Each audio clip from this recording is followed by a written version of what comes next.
আসসালামু আলাইকুম। আশা করি সবাই ভালো আছেন। এই ২ টা হচ্ছে আপনার মরিচ গাছ। এটা সম্ভবত কি এটা বোম্বাই মরিচ গাছ অ্যাকচুয়ালি। এগুলা আসলে এমন কোঁকড়ায় গেছে হইতেছে না কারণ মাটির কারণে।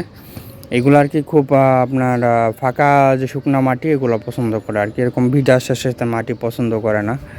আমাদের বিগত বেশ কিছু বছর ধরে আমাদের প্রচুর পরিমাণে জৈব সার, কাঁচা জৈব সার যেটা আর কি শুকনাটা না, কাঁচা জৈব সার বা আমাদের নিজেদের তৈরি জৈব সার যেটা, এগুলা সরিষার খোল, কাঠের গুঁড়া, তারপর আপনার গোবর ইত্যাদি দেওয়ার কারণে মাটিগুলো প্রচুর স্যাঁতসেঁতে হয়ে গেছে, ঠিক আছে? তো অল্প কিছু পানি দিলেই হয়ে যায় যদিও, কিন্তু সব আবার একেকটা গাছ একেকভাবে পানি টানে। যেমন এই গাছগুলা, বড় বড় গাছগুলো প্রচুর পানি টানে, এগুলো পানি টানে। এখন দেখা যায় এগুলোতে পানি দেওয়ার সময় মনের ভুলে হইলেও এগুলোতে দেওয়া হয়ে যায় অনেক সময়।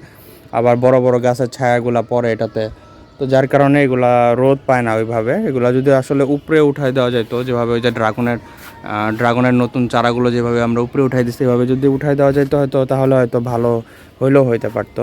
তো আমি এটাই বলবো যে আপনারা যারা মরিচের চারা করতেছেন তারা চেষ্টা করবেন বস্তার মধ্যে লাগানো আর কি, এবং বস্তাটা যাতে ফোটা থাকে। হ্যাঁ, তা বস্তার ভিতরে লাগালে আপনার মাটিটা ঝুরঝুরে বা শুকনা থাকবে। এবং চেষ্টা করুন বেশিরভাগ বালি টালি দিয়েই করার, অর্ধেক বালি অর্ধেক মাটি এরকম দিবেন। গোবর অল্প দিবেন, অল্প সরিষার খোল দিবেন, যা মাটিটা যাতে একটু হালকা ড্রাই থাকে। মাটি যদি স্যাঁতসেঁতে হয়ে যায় বা মাটিতে যদি কোনো প্রকার ব্যাকটেরিয়া থাকে তাহলে কিন্তু মরিচ গাছ হবে না, মরিচ গাছ এরকম কোঁকড়ানো হয়ে যাবে আর কি। তো এটাই দেখানোর জন্য ভিডিওটা করা আর কি। আসি, আল্লাহ হাফেজ, ভালো থাকবেন।